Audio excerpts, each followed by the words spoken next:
শ্রী রাধা যুগল কিশোর ভগবানের শ্রীচরণ পাদ পদ্ম স্মরণ পূর্বক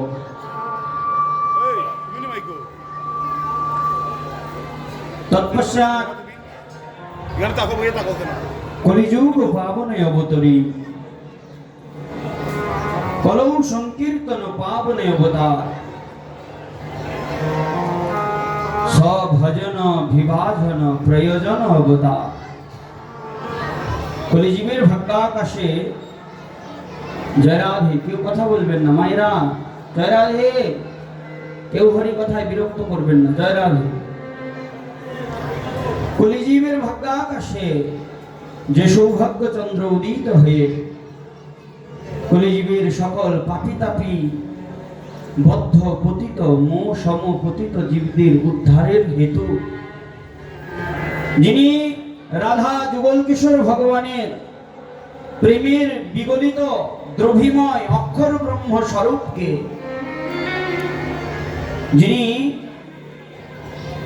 যিনি সেই গোলক হতে উদ্ধার করে অকাতরে যিনি বিতরণ করেছেন, সেই কলিযুগ পাবনে অবতার শ্রী সচিসূত গৌর হরি ভগবানের শ্রীচরণ পাদপদ্ম স্মরণ পূর্বক তৎপশ্চাৎ প্রেমদাতা শ্রী নিতাই চাঁদ ও অসমোদীয় পরমারাধ্য শ্রী পরম গুরু মহারাজ, অসমোদীয় পরমারাধ্য শ্রী পরম গুরুদেব শ্রী গুরু মহারাজ এবং গুরু পরম্পরা স্থিত যত গুরুবর্গগণ রয়েছেন সকলের শ্রীচরণ পাদপদ্ম স্মরণ পূর্বক তাদের আজ্ঞা অনুজ্ঞা প্রার্থনা পূর্বক অত্যকার ভাগবতী হরিকথা রসামৃত চর্চায় প্রসঙ্গ আলোচনায় যে সকল গৌর কৃষ্ণ অনুরাগী ভক্তজন সমবেত হয়েছেন, পূজনীয় মাতৃমণ্ডলী এবং পিতৃবর্গ সকলের শ্রীচরণ পাদপদ্মে ব্যাস গদ্যি হতে দাসানুদাসের প্রণতি।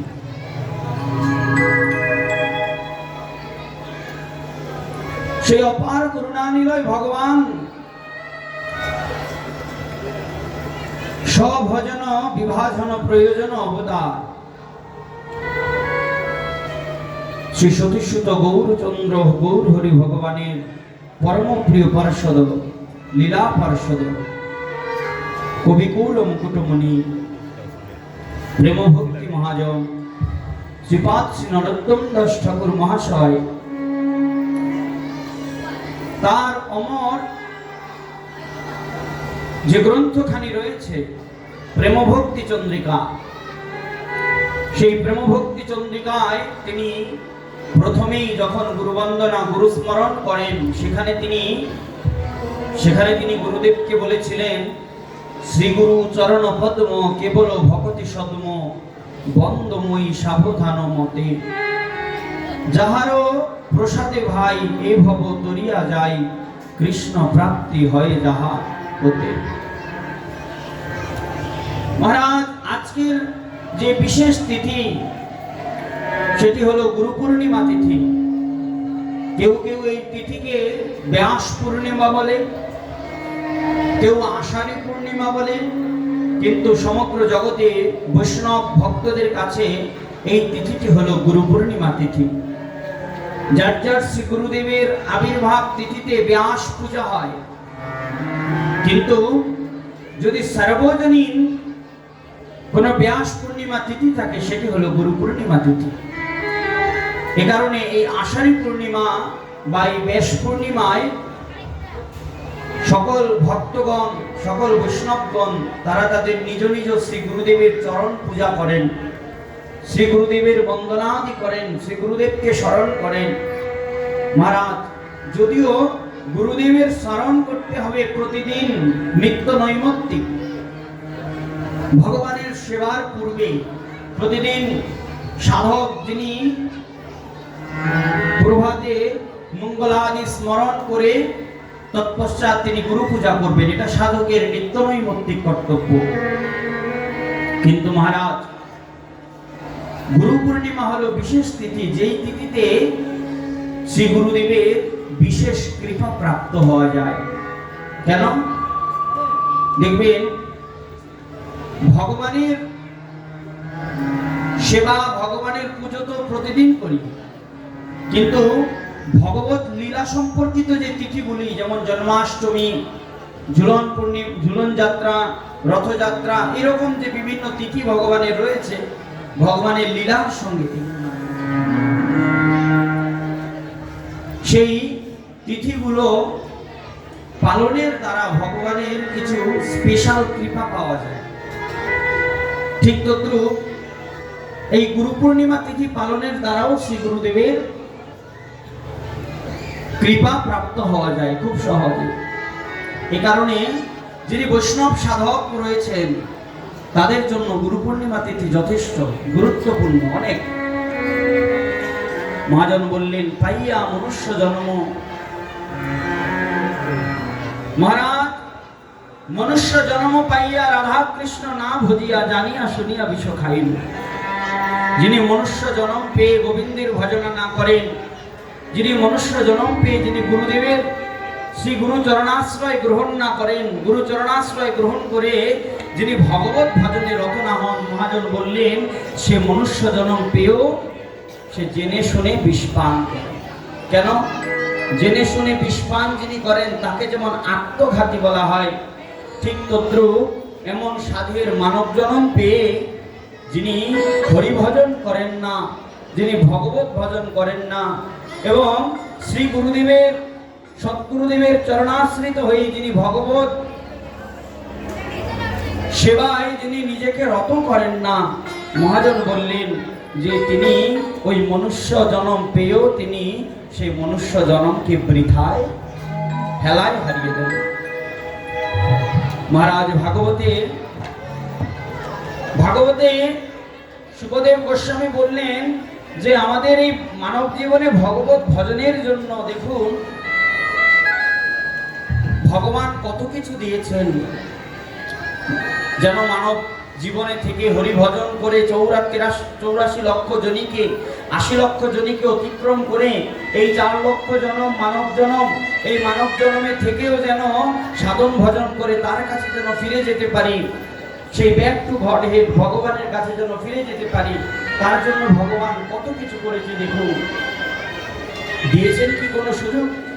ভাগবতে ব্যাখ্যা দিচ্ছেন মহারাজ পরীক্ষিতকে বললেন ভগবান সাধনের জন্য একটি সাধন অনুকূল দেহ দিয়েছে,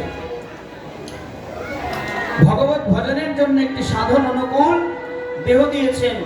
ভাগবতে বললেন নিদেহ মাধ্যম সুলভম সুদুর্লভম প্লবম সকল্পম গুরু কমূর্ণধারম ময়ায়ুনুকূলেন নবস্বতিরিত কুমার ভবদ্মি নতরিত সৎ মহা। এই সমগ্র জীব প্রজাতির মধ্যে কত রকমের তো জীব রয়েছে। দেখুন কীট পতঙ্গ লতাদি গুল্ম পক্ষী পশু বৃক্ষাদি কত কত জনি রয়েছে, কত কত জনিতে পরিভ্রমণ করে তারপরে এই সাধের মানব জন্ম। এই মানব জন্ম কিন্তু অল্প সাধনে নয়। মহারাজ বলছেন নিদেহ মাধ্যম সুদুর্লভ সুলভম সুদুর্লভম, আমি প্রতিটি জীবকে একটি সুলভ এবং সুদুর্লভ মানব জন্ম দিয়েছি। ভাগবত বলছেন প্রথমে বললেন সুলভ মানব জন্ম, তারপরে বললেন সুদুর্লভ। সুলভ জন্ম কেন বললেন? সুলভ মানব জন্মকে সুলভ কেন বললেন? কারণ এই মানব দেহ হচ্ছে ভজন অনুকূল দেহ, এই মানব জন্ম হচ্ছে কৃষ্ণ ভজনের অনুকূল জন্ম। আপনি চাইলেই মহারাজ হা গোবিন্দ বলে কাঁদতে পারবেন, আপনি চাইলেই হা কৃষ্ণ বলে কাঁদতে পারবেন, ডাকতে পারেন, আপনি ভগবানের শ্রীচরণ পাদপদ্মে পুষ্পাঞ্জলি দিতে পারেন, ভগবত নির্মাল্য আদি গ্রহণ করতে পারেন। কিন্তু অন্যান্য যে জনিতে জীবগুলো রয়েছে এরা কিন্তু স্বয়ং সম্পূর্ণরূপে ভগবত ভজনে অতটা তারা জড়িত থাকতে পারে না। এই কারণে কিন্তু তবুও দেখুন, একটা নরশরীর যখন দেহ ছেড়ে চলে যায়, একটা নরশরীর যখন ছেড়ে আত্মা চলে যায়, যখন সেটা নিস্তেজ হয়ে যায়, দেখুন সেই নরশরীর কিন্তু কোনো ভগবত সেবায় লাগে না। যখন দেহ ছেড়ে আত্মা চলে যাবে, তখন ওই দেহ ভগবানের কোনো সেবায় লাগে না। দেখুন, কিন্তু একটা বৃক্ষ যখন দেহ রাখে, তখন সেই বৃক্ষের কাষ্ঠ দ্বারা যজ্ঞাগ্নি, ভগবানের সিংহাসন, ভগবানের শ্রীমন্দির তৈরি হয়, ভগবানের পালঙ্ক তৈরি হয়। একটা পশু যদি দেহ রাখে, তার চর্ম দ্বারা, যেমন ধেনু বা গাভী, তার চর্ম দ্বারা ভগবানের সংকীর্তনের শিখর তৈরি হয়। একটা পক্ষীর পালক দ্বারা ভগবানের কেশ শৃঙ্গার হয়। একটি বৃক্ষের পত্র দ্বারা ভগবানের সেবা হয়, একটি পুষ্প ভগবানের শ্রীচরণে যায়। কিন্তু আমরা যে মানব দেহকে নিয়ে এত গর্ব করি, সেই দেহ কিন্তু মহারাজ মৃত্যুর পরে মাটিতে দিলে বা অগ্নিতে পোড়ানো ব্যতীত কিন্তু ওই দেহ কোনো কাজে লাগে না। দেহটা যদি সাধুসন্ত ভগবানের হয়, তবে তো সেটা সমাধিতে সাদরে সমাধিস্থ করা হয় বটে, সেটি পরবর্তীতে পূজোর যোগ্য হয়। কিন্তু ভগবত ভজনহীন দেহ সেটা কিন্তু কোনো কাজে লাগে না। কিন্তু তবুও দেখুন, মানব দেহকে সুলভ বললেন এবং মানব জনমকে শ্রেষ্ঠ বললেন। কেন? কারণ মানব জনম হচ্ছে হরি ভজনের অনুকূল জনম। মানব জনম হচ্ছে হরি ভজনের অনুকূল জনম। এই মানব জনম পেয়ে যে করে হরি ভজন করা যায় মহারাজ, আর অন্য কোনো জনিতে এমন ভাবে করা যায় না। এই কারণে কিন্তু সুদুর্লভ কেন বললেন? যদি বাংলা ব্যাকরণের দিকে তাকান, একবার বিরোধী দত্তক কথা, একবার সপক্ষ যুক্তি, মানে একবার বললেন সুলভ, আবার বললেন সুদুর্লভ। সুলভ বললেন সপক্ষ যুক্তি, সুদুর্লভ বললেন বিপরীতার্থক অর্থ। সুদুর্লভ কেন বললেন? এর কারণ হচ্ছে এই মানব জনম প্রাপ্ত হতে হলে শত শত জনি ভ্রমণ করে তারপরে প্রাপ্ত হতে হয়। অর্থাৎ বিনা সাধনে এই দেবদুর্লভ মনুষ্য জনমকে প্রাপ্ত করা যায় না। লক্ষ লক্ষ জনি প্রবৃত্ত ভ্রমণ করতে করতে কীট পতঙ্গ তরুলতা পক্ষী, পশু পাখি লতাদি গুল্ম, বিভিন্ন জনিতে 11 লক্ষ কৃমিকীট, 9 লক্ষ জলচর, 10 লক্ষ পক্ষী, 20 লক্ষ উদ্ভিদ এবং 30 লক্ষ হলো পশু জনম। এই 80 লক্ষ জনমকে প্রাপ্ত হওয়ার পর মহারাজ তারপরে 4 লক্ষ মানব জনম। তাও এই মানব জনমের মধ্যেও দেখুন মহারাজ, সবাই কিন্তু ভগবত অনুকূল জনম পায় না। মানব জনমে এমন এমনও কিছু জাতি আছে, আন্দামানে আপনার সেই ব্রাজিলে অ্যামাজন জঙ্গলে জন্ম, তাদের আদিবাসী হয়ে, তারা মানব সভ্যতা জানে না, তারা ঈশ্বর হরিগুরু ভজন চেনে না। দেখুন, তারা মানব জন্ম পেয়েছে ঠিকই, কিন্তু তারা ভগবানকে চেনে না, তারা মানবীয় সভ্যতাকে জানে না। তারা মানব জন্ম পেয়েও তাদের আচরণটা পশুদের মতো। আবার এমন এমন মানব জন্মগ্রহণ করে যারা জন্ম থেকে কানে কম শোনে বা কানে শোনে না, জন্ম থেকে চোখে দেখে না, তারা চাইলেও ভগবানের শ্রী নামকে কর্ণে শ্রবণ করতে পারে না। তারা চাইলেও চক্ষু দ্বারা ভগবানের সেই মধুরাতি মধুর যে বদন, গুরুদেবের যে মধুর বদন, সে মধুর বদনকে তারা দর্শন করতে পারে না। এই কারণে দেখুন, সম্পূর্ণ সুস্থ একটি ভজন অনুকূল মানব দেহ প্রাপ্ত হতে হলেও মহারাজ আপনার শত সহস্র জন্মের স্বীকৃতি থাকতে হয়। যদি শত সহস্র জন্মের স্বীকৃতি হয়, তবে জন্মে শ্রদ্ধা, আর এই শ্রদ্ধা থেকে মহারাজ ভগবত ভজনে আপনার অনুকূল রতি জন্মাবে, তার আগে নয়। কত কত জনিতে পরিভ্রমণ করেছে ভগবানের সেবার জন্য, এই মানব দেহ পাওয়ার জন্য কত কত ভগবানের কাছে কেঁদেছে, সহজে কিন্তু মুক্তি হয়নি। দেখুন, অনেকে বলে পশু পাখি জন্মে নাকি পাপ পুণ্যের বিচার নাই। আচ্ছা, পশু পাখি জন্মে যদি পাপ পুণ্যের বিচার না থাকে, তবে সেই পশু জন্ম থেকে পরবর্তীতে কোন জন্ম প্রাপ্ত হবে এই ফলটা কি করে বুঝবেন আপনি? এই হলো কর্মফল। আপনি মানব জন্মে কি কি কর্ম করেছেন সেই ফলটা জমা থাকবে, এবং সেই কর্ম অনুসারে আপনি কত জনিতে কত লক্ষবার জন্মগ্রহণ করবেন এবং কত বর্ষ পর্যন্ত আপনি জনিটি ভোগ করবেন, সেইটা কিন্তু আপনার এই জন্ম থেকেই কিন্তু আপনার তৈরি হয়ে যায়। এই কারণে বলে মহারাজ, যিনি মনুষ্য জন্ম পেয়েও যার আচরণ হয় পশুর মতো, তিনি পরজন্মে পশুজনি প্রাপ্ত হন। যিনি মনুষ্য জন্ম পেয়েও যার মধ্যে মনুষ্যত্ব থাকে না, মহারাজ পাশবিক আচরণ যার মধ্যে থাকে, তিনি অবশ্যই পশু জন্ম প্রাপ্ত হন। এ কারণে মহাজন বললেন কি জানেন? ভাইয়া মনুষ্য জন্ম যে না শুনে গৌর গুণ, মনুষ্য জন্ম তার ব্যর্থ হইল। কবিকুল মুকুটমণি রসিক রসরাজ শ্রী শ্রী কৃষ্ণদাস কবিরাজ গোস্বামী, যিনি হলেন রাধা গোবিন্দের প্রেমের কস্তুরী মঞ্জুরি, তিনি বলে দিলেন চৈতন্য চরিতামৃতে, ভাইয়া মনুষ্য জন্ম যে না শুনে গৌর গুণ, মনুষ্য জন্ম তার ব্যর্থ হইল। যে মনুষ্য জন্ম পেয়ে যিনি গৌর গুণগাথাকে শ্রবণ না করেন, যিনি এই হরি রসামৃত সেই হৃদ কর্ণ রসায়ন যিনি আস্বাদন না করেছেন, বলছে তার মনুষ্য জন্মটা ব্যর্থ হয়ে যায়।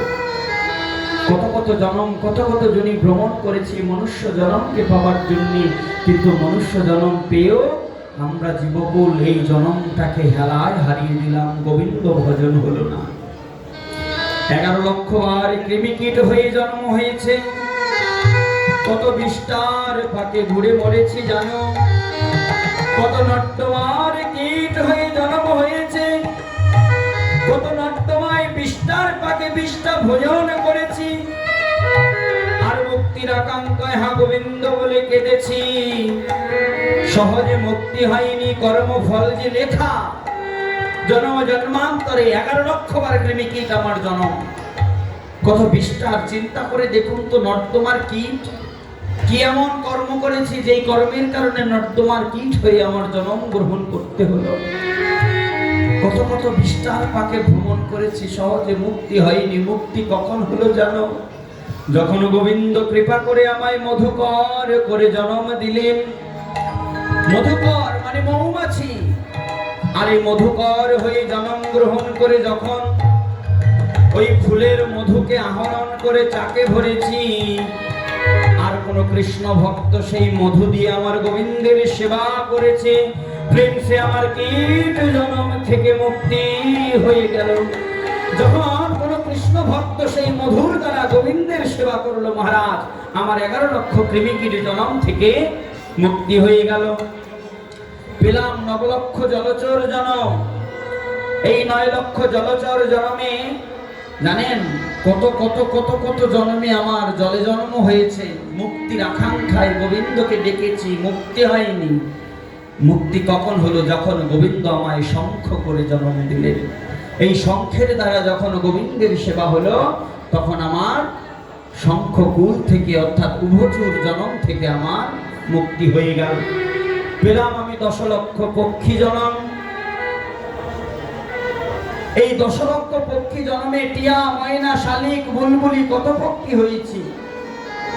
মুক্তির আকাঙ্ক্ষায় গোবিন্দ বলে কেঁদেছি, হ্যাঁ গোবিন্দ বলে ডেকেছি, সহজে মুক্তি হয়নি। মুক্তি কখন হলো জানো? যখন গোবিন্দ কৃপা করে আমাকে ময়ূর কুলে জন্ম দিলেন।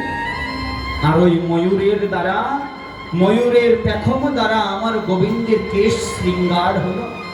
ভগবানের শ্রীবিগ্রহ দর্শন করবেন, ভগবানের শ্রীবিগ্রহে দেখবেন তার মাথার উপরে একখানা ময়ূরের পাকা থাকে, কখনো বাম দিকে হেলানো থাকে, কখনো ডান দিকে হেলানো থাকে। রসিক সন্তগণ বললেন, যখন যখন গোবিন্দের মাথার ময়ূর পাখা বাম দিকে হেলানো থাকে, তখন বুঝতে হবে এটা মধুর ভাবের ভজনে বামে রাধারানী, তাই সেই পাখাটা বাম দিকে হেলানো। আর যদি গোবিন্দের মাথার ময়ূর পাখা ডান দিকে হেলানো থাকে, তবে বুঝবেন এটা সখাসখ্য ভাব, সখ্য রসে সখাগণ ভগবানকে যখন শৃঙ্গার করেন তখন ময়ূর পাখা ডান দিকে হেলাই দেন। টিয়া ময়না শালিক কত পক্ষী হয়েছি জানো, মুক্তির আকাঙ্ক্ষায় গোবিন্দ বলে কেঁদেছি, সহজে মুক্তি হয়নি। মুক্তি কখন হলো? যখন গোবিন্দ কৃপা করে আমাকে ময়ূর কুলে জন্ম দিলেন। আর ওই ময়ূরের পেখম দ্বারা আমার গোবিন্দের কেশ শৃঙ্গার হলো। প্রেম সে সঙ্গে সঙ্গে আমার পক্ষে কুল জন্ম থেকে মুক্তি হয়ে গেল। পেলাম আমি 20 লক্ষ উদ্ভিদ, আম জাম জামরুল কত বৃক্ষ হয়েছি। দেখুন আম জাম জামরুল কত বৃক্ষই তো রয়েছে। আচ্ছা, বৃক্ষ জন্ম থেকে মুক্তি হওয়া কি সহজ?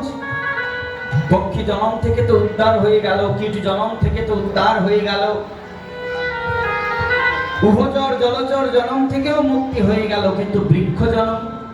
মহারাজ চিন্তা করে দেখুন, কেউ যদি কখনো বৃক্ষ জনিতে আটকা পড়ে যায়, কেউ যদি কখনো বৃক্ষ জনিতে লতাদি গুল্ম হয়ে যদি আটকা পড়ে যায়, জনম জনম কল্প কল্পান্তর চলে যায়, কিন্তু বৃক্ষ জনম থেকে সহজে মুক্তি হয় না। বলে কেন? একটি বৃক্ষের, একটি গাছের মৃত্যু কি সহজে হয়? চিন্তা করে দেখুন, আপনার ঠাকুর দাদা একটা কাঁঠাল গাছ লাগিয়েছে, ঘরের সামনে কাঁঠাল গাছটা ঠাকুর দাদার লাগানো। ঠাকুর দাদা কাঁঠাল গাছ লাগায় সেই গাছের কাঁঠাল খেয়েছে, আপনার দাদু সেই গাছের কাঁঠাল খেয়েছে, আপনার বাবাও সেই গাছের কাঁঠাল খেয়েছে, আপনিও সেই গাছের কাঁঠাল খাচ্ছেন। আপনি চলে গেলে আপনার ছেলে, আপনার নাতি, আপনার পুতি তারাও সেই গাছের কাঁঠালটা খাবে। আপনাদের পরম্পরা চলে যাচ্ছে, আপনার দাদুর পরম্পরা চলে গেল, আপনার বাবার পরম্পরা চলে গেল, আপনার পরম্পরা চলে যাবে, কিন্তু ঊর্ধ্ব গগনে ঘরের সিঁড়ির কোনায় কাঁঠাল গাছটা এখনো দাঁড়িয়ে আছে। তবে মহারাজ জন্ম জন্মান্তর ঘুরে ঘুরে কেউ যদি বৃক্ষ জন্মে আটকা পড়ে যায়, কেউ যদি বৃক্ষ জন্মে আটকা পড়ে যায়, বলছে জন্ম চলে যায়, পরম্পরা চলে যায়, কিন্তু বৃক্ষ জন্ম থেকে সহজে মুক্তি হয় না। কি গো, মুক্তি হয়? এখানকার মায়েরা একটু অলস প্রকৃতির আছেন, আপনারা উলুধ্বনি হরিধ্বনি দিতে চান না। মহাজন বলছেন, যে দেয় ধ্বনি সেই বড় ধনী, যে দেয় ধনী সে বড় ধনী। যদি ধনী হতে চান, কোন ধনী? টাকা পয়সা অর্থ করিতে না, যদি ভক্তি ধনে ধনী হতে চান, তবে আর কিছু জানেন, স্তব স্তুতি যদি নাও জানেন, একটু গোবিন্দের সামনে দাঁড়ায় হাত দুটো উপরের দিকে তুলে একটু উলুধ্বনি একটু হরিধ্বনি করবে।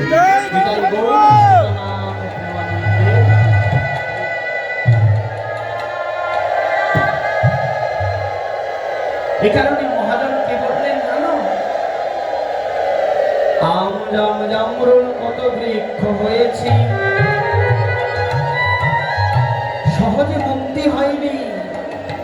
মুক্তি কখন হলো জানো? দেখুন, বৃক্ষের মধ্যে কেউ যদি বটবৃক্ষ হয়ে আটকা পড়ে যায়, একটা বটবৃক্ষের কিন্তু সহজে মৃত্যু হয় না। মৃত্যু হয় একটা বটবৃক্ষ, একটা অশ্বত্থ বৃক্ষ, এই সকল বৃক্ষের সহজে মৃত্যু হয় না। জন্ম জন্মান্তর ধরে মনে রাখে। বলে অমুক জায়গায় বাজারে একটা বটতলার মোড় আছে, ভাই বট গাছের বয়সটা যে কত অদ্যবধি কেউ বলতে পারে না। কেউ বলে 500, কেউ বলে 1000, কেউ বলে আরো বেশি। ঠিক তদ্রূপ মহারাজ বৃক্ষ জন্ম থেকে সহজে মুক্তি হয় না। মুক্তি কখন হয় জানো? যদি গোবিন্দ কৃপা করে আপনাকে চন্দনে বৃক্ষ রূপে জন্ম দেয়, তবে সেই চন্দন ঘর্ষণ করে তুলসী পত্রে চন্দন চর্চিত করে যদি কোনো কৃষ্ণ ভক্ত গোবিন্দ চরণে নিবেদন করে দেয়, সঙ্গে সঙ্গে আপনার বৃক্ষ জন্ম থেকে মুক্তি হয়ে যায়। কেউ যদি সেই গোবিন্দের চন্দন দ্বারা, কেউ যদি গোবিন্দ চরণ সেবা করে মহারাজ, গোবিন্দ অঙ্গে যদি চন্দন লেপন করে, তবে সেই চন্দন সেই বৃক্ষ জন্ম থেকে তার মুক্তি হয়ে যায়। 30 লক্ষ পশু জন্ম, 30 লক্ষ পশু জন্মের মধ্যে দেখুন 3 প্রকারের পশু আছে যেই জন্ম থেকে সরাসরি মানব জন্ম পাওয়া যায়। কেউ যদি মহারাজ ব্যাঘ্র অথবা সিংহ জন্ম থেকে মনুষ্য জন্ম প্রাপ্ত হয়, তবে তিনি তমগুণের ব্যক্তি হয়ে জন্মগ্রহণ করেন। কেউ যদি বানর কুল থেকে মনুষ্য জন্ম প্রাপ্ত হয়, তবে তিনি মহারাজ তিনি রজগুণ সম্ভব ব্যক্তি হয়ে জন্মগ্রহণ করেন, এবং কেউ যদি ধেনুকুল থেকে অথবা গাভীকুল থেকে যদি জন্মগ্রহণ করেন, তবে মহারাজ তিনি শুদ্ধ শাশ্বত কৃষ্ণ ভক্ত বা বৈষ্ণব কুলে তিনি জন্মগ্রহণ করেন। ভাগবতমে প্রমাণ রয়েছে, যিনি গাভীর উদর থেকে জন্ম, শ্রী গোকর্ণ মহারাজ। সেই গোকর্ণ মহারাজ যিনি গাভীর উদর থেকে জন্মগ্রহণ করেছিলেন, যার কান দুটি ছিল গাভীর মতো। যারা ভাগবত পড়েছেন তারা বলতে পারবেন এই গোকর্ণ মহারাজ ছিলেন পরম কৃষ্ণ ভক্ত। কেন? কারণ তিনি গাভীর উদর থেকে তিনি জন্মগ্রহণ করেছিলেন। এই কারণে মহারাজ মহাজন বলে কি জানো, অনেকে বলে তুলসী বৃক্ষরূপে জন্মগ্রহণ করলেও সেখান থেকে বৈষ্ণব জন্ম প্রাপ্ত হয়, কিন্তু আমরা বলি না। কেন? এর কারণ হচ্ছে আমরা তুলসী মহারানীকে বৃক্ষ বলে স্বীকার করি না। এখন বলতে পারেন, তবে তুলসী মহারানী বৃক্ষ যদি না হয় তবে কি? শাস্ত্র বলছে, যিনি গঙ্গাতে জলদর্শন, গুরুতে মনুষ্য দর্শন এবং তুলসী দেবীতে যে বৃক্ষ দর্শন করে, তিনি কিন্তু বলছে সহস্র পাপের ভাগী হয়। এই কারণে তুলসী দেবী তিনি বৃক্ষ স্বরূপে বৃক্ষ হলেও তিনি আমাদের কাছে ভক্তি দেবী, তিনি পতিত পাবনী, তিনি বিষ্ণু ভক্তি প্রদায়িনী। এই কারণে তুলসী দেবীকে কখনো বৃক্ষ জ্ঞান করতে হয় না। তিনি সাক্ষাৎ ভক্তির মহারানী, তিনি সাক্ষাৎ ভক্তির জননী। দৃষ্টা স্পৃষ্টা তথা ধ্যাতা কীর্তিতা নমিতা শ্রুতা রবিতা সেবিতা নিত্যং যে ভজন্তি দিনে দিনে যুগকোটি সহস্রাণী সে বসন্তি হরিগৃহে। যিনি ভক্তির জননীকে রোপণ করেন, সেবন করেন, গোবিন্দ চরণে নিবেদন করেন, জলসিঞ্চন করেন, স্পর্শ করেন, যিনি দর্শন করেন, বলছে তিনি যুগকোটি সহস্র বৎসর পর্যন্ত হরির গৃহে তিনি বাস করতে পারেন। এ কারণে দেখুন মহারাজ, এ কারণে বললেন যে ভাগবত বলছে হৃদয় মাধ্যম সুলভম সুদুর্লভম। মহারাজ আমার প্রাণ গোবিন্দ এতটা করুণাময় যে তিনি একটি সুদুর্লভ মানব জনি, সুদুর্লভ মানব দেহ, ভগবত অনুকূল দেহ করে তিনি আপনাকে জন্ম দিয়েছেন। আর কি দিয়েছেন জানো? দেখুন, আমরা শুধু ভগবানের কাছে গিয়ে প্রার্থনা করি, ভগবান সারাটা জীবন শুধু তার কাছে চেয়ে যাই, গোবিন্দ তুমি আমাকে এটা দাও, তুমি আমাকে ওটা দাও। সারা জীবন শুধু নিজের সুখের বাসনা ভগবানের কাছে করি। এমনকি গুরুদেবের কাছে পর্যন্ত যখন যাই, গুরুদেবকে প্রণাম করেই প্রথমে জিজ্ঞাসা করি, গুরুদেব আমার সংসার ভালো যাচ্ছে না, আপনি একটু কৃপা করে একটু আশীর্বাদ করে দেন যাতে আমার গ্রহগুলো ঠিক হয়ে যায়, আমার দোকানে ভালো ইনকাম হয় না, আমার সংসারটা ভালো যাচ্ছে না। দেখুন, আমাদের জাগতিক চেতনায় এতটা পরিমাণে আমরা জর্জরিত হয়ে গেছি। আচ্ছা, সবাই কি আমার মুখের ভাষা বুঝতে পারছেন?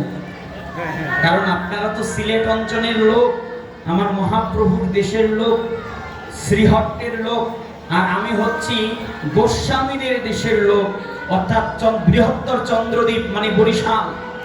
তো বরিশালের যদি আঞ্চলিক ভাষা বলি তবে বোঝা যাবে না। এ কারণে আমি আঞ্চলিক ত্যাগ করে শুদ্ধ ভাষায় বলার চেষ্টা করছি। আপনারা বুঝেন তো আমার ভাষা? সকলে ভাষা বোঝেন তো? তো মহাজন বললেন যে আমরা জাগতিক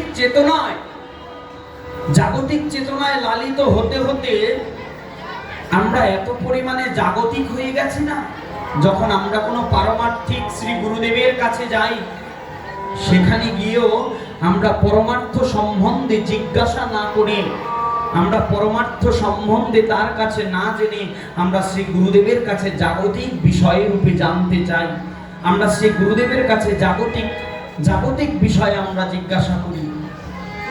কিন্তু দেখুন, সেই ভগবানের কাছে গেলেও আমরা আমাদের পারমার্থিক কামনা না করে আমরা সবসময় ভগবানের কাছে বলি, গোবিন্দ তুমি আমাকে ভালো রেখো, গোবিন্দ আমার সংসারটাকে ভালো রেখো। শুধুমাত্র বিষয়ের কামনা, শুধুমাত্র কামনার বাসনা, শুধুমাত্র সাংসারিক চাওয়া।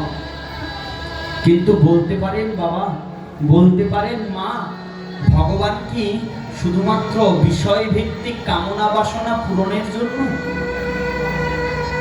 ভগবান কি এই কারণে আমাদের মানব দেহ করে জন্ম দিলেন? ভগবান কি এই কারণে আমাদের মনুষ্য কুলে জন্ম দিলেন? হ্যাঁ,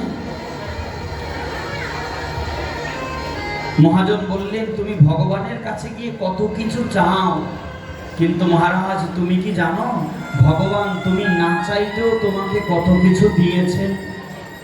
তুমি না চাইতেও তোমাকে কত কিছু দিয়েছেন। বলছে প্রমাণ, বলছে প্রমাণ সাক্ষাৎ ভাগবত। বিচার করিয়া মনে ভক্তি রস আস্বাদনে মধ্যস্থ শ্রী ভাগবত প্রমাণ। দেখুন শুধু সজ্জন, আমি জানি আপনারা সিলেট অঞ্চলের লোক, আপনারা কীর্তন শুনতে ভালোবাসেন, কিন্তু মহারাজ কীর্তন এবং হরিকথা এই দুটোর মধ্যে কিন্তু পার্থক্য আছে। আমি মনে করি হরিকথার মাঝে মাঝে কীর্তন করলে সেটা পরের কথা, কিন্তু হরিকথায় যদি তত্ত্বগতভাবে বিশ্লেষণগুলো জানা যায় তবে হৃদয় অতি পবিত্র হয়, ভগবত তত্ত্ব সম্বন্ধে গুরু তত্ত্ব সম্বন্ধে অবগত হওয়া যায়। কিন্তু সবাই তো কীর্তনের পদ বোঝেন না। যারা মহাজন রয়েছেন তারা তো কীর্তনের দ্বারা রসলীলা, তারা অষ্টকালীন লীলা স্মরণ করতে পারেন, কিন্তু যারা জাগতিক চেতনায় অধিষ্ঠিত তাদের পক্ষে কিন্তু সহজে কীর্তনের পদ হরিকথার রস আস্বাদন করা সম্ভব নয়। কিন্তু কেউ যদি সেই হরিকথাকে গুরুহকরণে শ্রবণ করে তবে অবশ্যই সেই হরিকথার দ্বারা তার হৃদয় নির্মল হয়ে যায়। এ কারণে আমি মনে করি যে হরিকথা বলাই ভালো। তো দেখুন মহাজন বলছেন যে যে তুমি তো গিয়ে ভগবানের কাছে কত কিছু চাও, কত কিছু প্রত্যাশা করো, কিন্তু জানো ভগবান না চাইতেও তোমাকে কত কিছু দিয়ে রেখেছে। বলে তার উদাহরণ, প্রথম উদাহরণই হলো তোমাকে ভজন অনুকূল একখানা দেহ দিয়েছেন। আর কি দিয়েছেন? বলছে প্লবম সুকল্পম গুরুকর্ণ ধারম। প্রতিটি জীবদের উদ্ধারের জন্য ভগবান গুরুরূপে একজন কর্ণধার দিয়েছেন। দেখুন প্রতিটি জীবদের উদ্ধারের জন্য গোবিন্দ কি করেছেন? গুরুরূপে একজন কর্ণধার দিয়েছেন। বলছে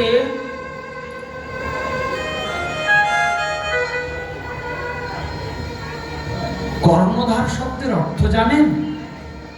কর্ণধার শব্দের অর্থ হলো মাঝি। মাঝিকে যে খেয়া পারাপার করে নিয়ে যায়, যিনি খেয়া পারাপার করে নিয়ে যান তাকে বলা হয় মাঝি।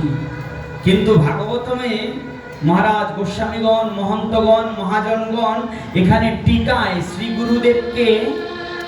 গুরুদেবকে মাঝি বললেন। কেন গুরুদেবকে মাঝি কেন বললেন গো? গুরুদেবও কি খেয়া পারাপার করেন মা? এই যে কথা বলছেন কেন? মায়েরা তো সবচেয়ে বেশি ভক্তিমতী থাকেন, বাবারা হবেন চঞ্চল, কারণ বাবারা দোকানপাট ব্যবসা বাণিজ্য সামলায়। কিন্তু আপনারা এত চঞ্চলতা করলে হয়? এত কথা বললে হয়? মা সবাই মনোযোগ দিয়ে শ্রবণ করবেন, কথা বললে রসবিচ্যুতি ঘটে। যে বাবারা কত শান্ত, দেখুন এইভাবে শান্ত হয়ে বলবেন। গুরুদেবকে খেয়া পারাপার করেন, মাঝি তো খেয়া পারাপার করেন। বলে গুরুদেব আবার কোন ঘাটের মাঝি? মহাজন বললেন কি জানো? যে জড়জাগতিক দেহকে তরণীর দ্বারা যিনি নদী পার করে নিয়ে যান তিনি তো জাগতিক ঘাটের মাঝি।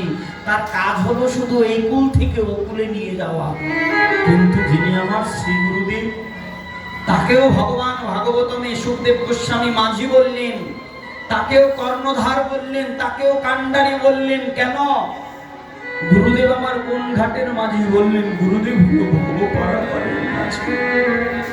এই জগতের মাঝি তো এই নদীর একুল থেকে অন্য কূলে নিয়ে যায়, কিন্তু যিনি আমার শ্রী গুরুদেবের চরণ পদপদ্মকে আশ্রয় করেন, আমার শ্রী গুরুদেব কি করেন জানো?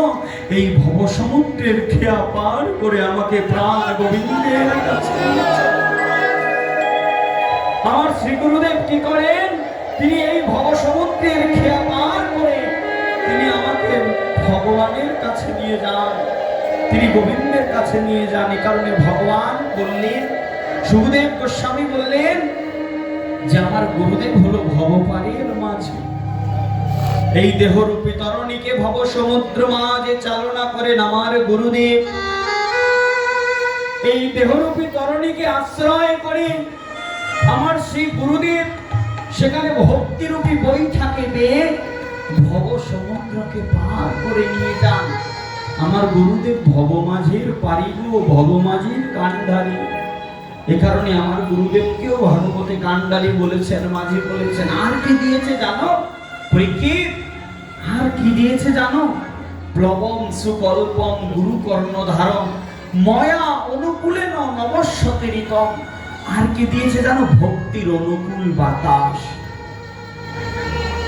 ভক্তির অনুকূল বাতাস। ভজনের জন্য একটি সুদুর্লভ মানব দেহ দিয়েছে। দিয়েছে গুরুরূপী একজন মাঝি, গুরুরূপী একজন কর্ণধার, দিয়েছে দেহরূপী একখানা তরণী মানে নৌকা। আর কি দিয়েছে জানো? প্লবম সুকল্পম ভক্তির অনুকূল বাতাস। ভক্তির অনুকূল বাতাস কি? বলছে কোটি কোটি জন্ম জন্মান্তরে সুকৃতি অর্জন করার পরে কারো ভজনের প্রতি শ্রদ্ধা জন্মে এবং সেই শ্রদ্ধার দ্বারা কারো কৃষ্ণ ভজনে রতি হয়। দেখুন মহারাজ, আমাদের উদ্দেশ্য হলো প্রেম প্রাপ্তি, রাধা গোবিন্দের যুগল প্রেম প্রাপ্তি। কিন্তু সেই যুগল প্রেম প্রাপ্তি যদি হতে হয় তবে আমাদের ৯টি সিঁড়িকে অতিক্রম করতে হয়, নাহলে ভজন হয় না গো। চৈতন্য চৈতামৃতে লীলা শুল্ক কৃষ্ণদাস কবিরাজ গোস্বামী বললেন, ভজনের মধ্যে শ্রেষ্ঠ নববিধা ভক্তি, কৃষ্ণ প্রেমে কৃষ্ণ দিতে ধরে মহাশক্তি। এই ভজনের মধ্যে সর্বশ্রেষ্ঠ হলো নববিধা ভক্তি। কৃষ্ণ প্রেম কৃষ্ণ দিতে ধরে মহাশক্তি। তার মধ্যে সর্বশ্রেষ্ঠ নাম সংকীর্তন, নির অপরাধ নাম হইতে ঝরে প্রেম ধর। এই নববিধা ভক্তিকে আশ্রয় করে কেউ যদি ভগবত ভজন করে তবে তার প্রথমে হয় নিষ্ঠা।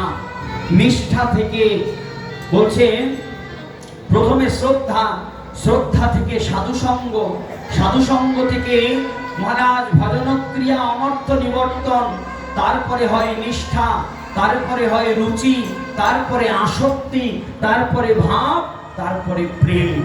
এ কারণে মহারাজ ভগবানের যুগল প্রেমকে প্রাপ্ত হওয়া এতটা সহজ নয়। এই যে ভজনের যে স্তরগুলো, এই স্তরগুলোকে অতিক্রম করে সাধক ভজন মার্গে প্রবেশ করতে পারে। এ কারণে এই ভজন মার্গে যাতে সাধক প্রবেশ করতে পারে তার জন্য প্রথমে শ্রদ্ধা, শ্রদ্ধার পরে মহাজন বললেন সাধু সঙ্গ। কি বললেন? সাধু সঙ্গ। আর ভাগবতমে এই সাধু সঙ্গকেই বললেন ভক্তির অনুকূল বাতাস। কেন ভক্তির অনুকূল বাতাস? বলছি শ্রী গুরুদেবের কাছে যখন আপনি যাবেন না, যৎকালে শিষ্য করে আত্মসমর্পণ, তৎকালে গুরু তারে কৃষ্ণ তারে করে আত্মসম। যখন গুরুদেবের কাছে গিয়ে আত্মসমর্পণ করেন তখন গুরুদেব কৃপা করে নিজের করে নেয় আর কৃষ্ণ মন্ত্র দিয়ে, কৃষ্ণ সেবার অধিকার দিয়ে বলে দেয় যে বাবারে সাধু সঙ্গ করবি, গুরুর কৃপায় সাধু সঙ্গের দ্বারা তোর সকল কিছু প্রাপ্ত হবে। কেন? লীলাশুক গোস্বামী বললেন সাধু সঙ্গ ভগবত ভক্ত সঙ্গেন পরিজায়তে। ভগবত ভক্ত সঙ্গের দ্বারা সবকিছু প্রাপ্ত হওয়া যায়। কেন? সাধু সঙ্গ কাকে বলে? বললেন যেই সঙ্গের দ্বারা হৃদয়ে বিষয়ভিত্তিক কামনার জাগরণ হয় না, বিষয়িক বাসনা নিবৃত হয়ে যে সঙ্গের দ্বারা হৃদয়ে কৃষ্ণ প্রেমের বাড়ি বর্ষণ হয়, হৃদয়ে চিন্ময় আনন্দ বিরাজিত থাকে, সর্বদা গোবিন্দ স্মরণে থাকা যায়। মহাজন বললেন সেই সঙ্গই হলো সাধু সঙ্গ। আর এই সাধু সঙ্গরূপী ভক্তির অনুকূল বাতাস যখন দেহরূপী তরণীতে লাগে। আচ্ছা আপনারা তো নদী দেখেছেন, কেউ নদীতে নৌকা চলতে দেখেছেন? মা, নদীতে যখন নৌকা চলে তখন ওই নদীর স্রোত এবং বাতাস যখন নৌকার অনুকূলে যায়, অনুকূল বলতে নৌকাখানা যেদিকে যাবে বাতাসটাও যদি প্রবাহিত হয়, স্রোত যদি সেই দিকে প্রবাহিত হয়, তবে মাঝি কি করেন বাবা? এখানে অনেক জ্ঞানী ভক্ত আছেন আমি জানি। মাঝি কি করেন? মহারাজ নৌকার মধ্যে একখানা পাল তুলে দেন। কেন পাল তুলে দেন? কারণ মাঝি জানেন যদি বাতাস এবং স্রোত নৌকার অনুকূলে থাকে তবে সেই পাল তুলে দিলে যদি বাতাস এবং স্রোতের অনুকূল বাতাস যদি পালে লাগে তবে আর কষ্ট করে বৈঠা বাইতে হয় না, ওই বাতাসের ধাক্কায় নদীখানা নৌকাখানা অটোমেটিক্যালি পার হয়ে যায়। মহাজন বললেন যখন গুরুদেবের চরণাশ্রিত হয়ে যখন গুরুদেবের আজ্ঞা নিয়ে কেউ ওই সাধক দেহরূপী তরণীতে যদি সাধুসঙ্গরূপী ভক্তির অনুকূল বাতাস যদি প্রবাহিত করে, বলছে গুরুদেব তখন কৃষ্ণ মন্ত্ররূপী একখানা পাল ওই দেহরূপী তরণীতে তুলে দেয়। আর ওই সাধুসঙ্গরূপী ভগবত ভজন রূপী নাম সংকীর্তন রূপী যদি ভক্তির অনুকূল বাতাস ওই গুরুর তোলা পালে লেগে যায়, বলছে আর গুরুকে কষ্ট করে বৈঠা বাইতে হয় না, ওই সাধু সঙ্গের কৃপায় আমার গুরুর তরণী অটোমেটিক্যালি পার হয়ে যায়।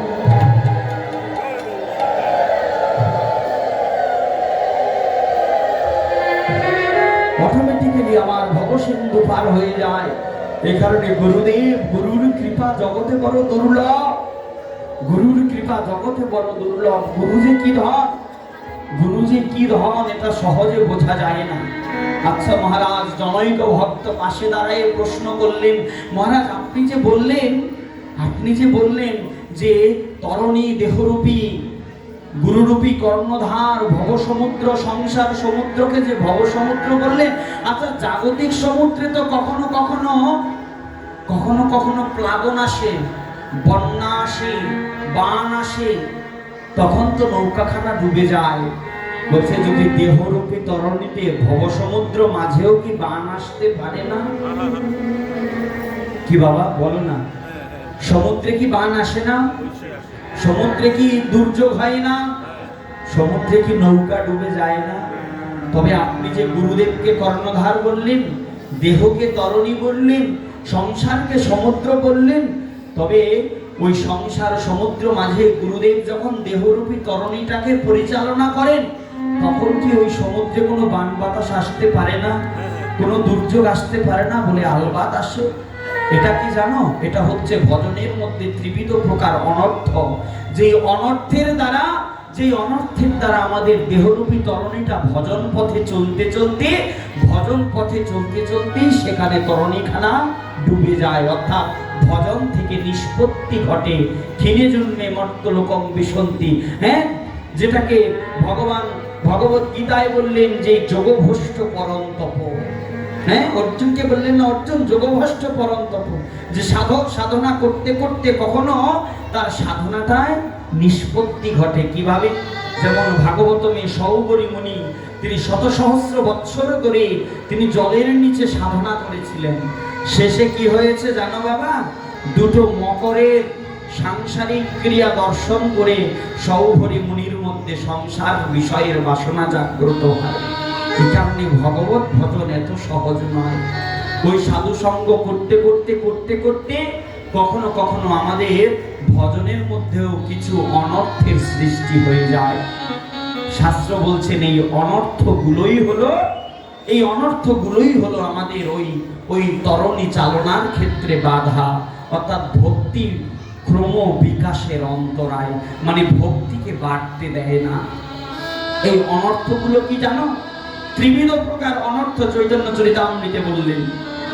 এই ত্রিবিধ প্রকার অনর্থ কি বললেন? সাধু সঙ্গ হইতে হয় শ্রবণ কীর্তন হইতে হয় অনর্থ নিবর্তন। এই যে তিন প্রকার অনর্থ, এই অনর্থ কি কি জানেন? প্রথম হলো মহারাজ সুকৃতিজাত বা পুণ্যজাত অনর্থ। পুণ্যজাত অনর্থ কিরকম? বলছে পুণ্য কর্মের দ্বারা যে অনর্থের তৈরি হয় বা অনর্থের সৃষ্টি হয়, পুণ্য কর্মের দ্বারাও কি অনর্থের সৃষ্টি হতে পারে মা? বলছে আলবাত পারে। গীতার মধ্যেই কিন্তু ভগবান প্রথম অধ্যায়ে বলে দিয়েছেন যে যারা বলছে কর্মকাণ্ড জ্ঞান কাণ্ড সকলই বিষের ভাণ্ড, যারা বেদের পুষ্পিত বাক্যে, যারা শুধুমাত্র জাগতিক কামনায় বাসনায় নিবৃত্ত হয়ে যারা ঈশ্বর উপাসনা করে, যারা দেবতার উপাসনা করায়, বলছে এই উপাসনাই তাদের এক সময় অনর্থের সৃষ্টি করে, অর্থাৎ ভজনে অগ্রসর হতে দেয় না। কিরকম? বলছে মানুষ দেবতার উপাসনা করলে তো দেবলোকে যায়, স্বর্গধাম প্রাপ্ত হয় পুণ্যকর্মের দ্বারা, কিন্তু মহাজন বললেন যে স্বর্গধাম প্রাপ্ত হলেও কিন্তু আপনাকে ফিরে আসতে হবে। গীতায় ভগবান বললেন আ ব্রহ্ম ভুবনাল্লোকা পুনঃঅবর্তিত অর্জুন মাম উপত্যেতু কন্তেয় পুনর্জন্মং ন বিদ্যতে। এইখান থেকে সেই ব্রহ্মলোক অবধি সকলকে আবার ফিরে আসতে হবে। কিন্তু মহারাজ, কেউ যদি আমাকে প্রাপ্ত হয়, কেউ যদি আমাকে ডাকে, কেউ যদি আমার ভক্ত হয়, তবে তাকে আর পুনরায় জন্মগ্রহণ করতে হয় না। এই কারণে মহারাজ বললেন কি জানো? মহাজন বললেন এই যে ত্রিবিধ প্রকার অনর্থ, জয় জয় নিতাই গৌর সীতানাথ প্রেমানন্দে হরি হরি। তো বললেন এই যে ত্রিবিধ প্রকার অনর্থ, তার মধ্যে প্রথম অনর্থ হলো সুকৃতিজাত অনর্থ, দ্বিতীয় অনর্থ হলো দুষ্কৃতিজাত অনর্থ। মহারাজ জয় রাধে, জয় নিতাই, অ্যাটেনশন প্লিজ, কেউ অন্য মনোযোগী হবেন না। দুষ্কৃতিজাত অনর্থ কি? মহাজন বললেন দুষ্কৃতিজাত অনর্থ হলো পাপের দ্বারা যে অনর্থের সৃষ্টি হয়, যেই অনর্থ দুষ্কৃতি থেকে সৃষ্টি হয়, সেই দুষ্কৃতিজাত অনর্থ হলো আমাদের ভজনের বাধা। আরেকটি অনর্থের কথা বললেন, সেটি কি জানো? সেটি হলো ভক্তিজাত অনর্থ। বলছেন অনর্থ থেকে নিবৃত্ত হওয়ার জন্য মানুষ ভগবত ভজন করবে। প্রেম সে বলো, প্রেম সে বলো।